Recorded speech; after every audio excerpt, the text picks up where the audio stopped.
Michel, j'ai une question d'un habitant suisse qui vit côté français, marié à une Française, père de 2 enfants scolarisés. Et pour lui, la crise actuelle place en exergue le problème du télétravail, puisqu'on sait qu'il y a cette problématique du 25% vis-à-vis de la sécurité sociale. De quel côté de la douane travaille-t-on?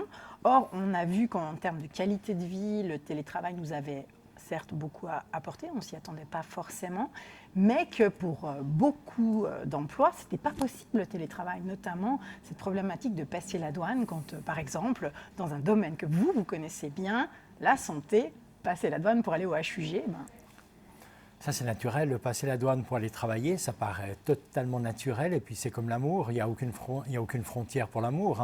Par contre, on a découvert le télétravail, ou en tout cas, certains ont découvert le télétravail. Il y a des gens, par exemple, qui ont un confort extraordinaire avec des grands écrans, des conditions extraordinaires au travail, qui se sont retrouvés chez eux avec un tout petit écran, avec des enfants qui courent partout, avec des problèmes familiaux, avec l'organisation de la famille. Ça, c'est le côté pratique. Et puis, ce côté pratique, ça, c'est une chose qui est à régler. Après, il y a un aspect fiscal, il y a un aspect de mobilité.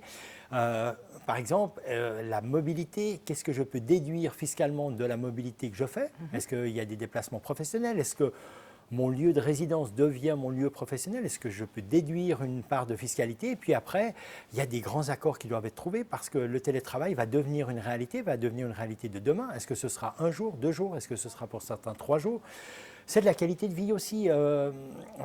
Quand on fait 1 jour chez soi de télétravail, on est souvent très efficient. Parce que souvent, on a ce regard un petit peu de se dire, tiens, les gens, est-ce que quand ils sont chez eux, ils travaillent vraiment ou pas? Ben oui, les gens sont efficients. Et puis, si les gens sont efficients, eh bien, c'est win-win pour tout le monde. La qualité de vie va aussi avec cela. Mais fiscalement, on va devoir trouver des réponses parce que quelqu'un qui travaille chez lui, qui est de l'autre côté de la frontière, eh bien, où est-ce que l'impôt va devoir être dû? Ça, c'est une question qui doit se régler, mais en haut lieu entre Berne et Bruxelles.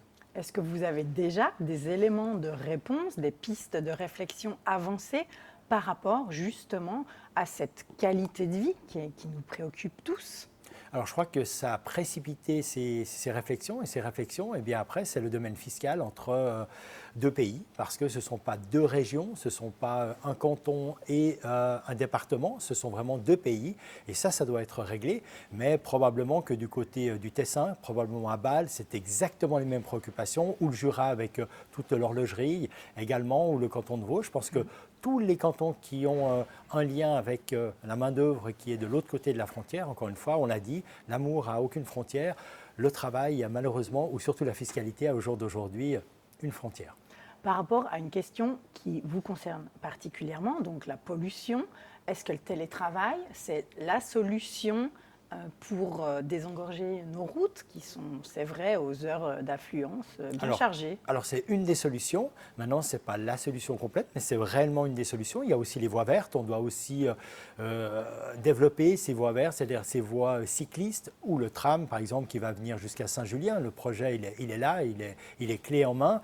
On doit développer partout autour de Genève. Genève est une sorte d'enclave, et cette enclave, mais aussi par rapport au canton de Vaud, on doit aussi développer. Là, on a des choses, on a mis en place des choses comme le CEVA. Le CEVA, on a vendu comme un métro, c'est un train, l'horaire n'est pas tout à fait le même, la mentalité, l'approche n'est pas tout à fait la même. Eh bien, ça va s'apprendre, ça va se faire de plus en plus. Plus on peut être mobile avec une mobilité douce, meilleur ce sera. Et puis ensuite, alors là, l'air n'a pas de frontières. C'est-à-dire réellement, on connaît les problèmes de la vallée de l'Arve, on connaît les problèmes de Salanches et puis jusqu'à Chamonix. Ça, on doit le régler. Ça concerne aussi les Genevois. Et puis, si on prend l'eau, eh ben, l'eau se déverse dans les eaux genevoises qui, elles, vont se déverser après jusqu'à Marseille, si j'ose dire. Eh bien, ça, ce sont des préoccupations qui sont au-delà de la frontière. Le Grand Genève est totalement incontournable.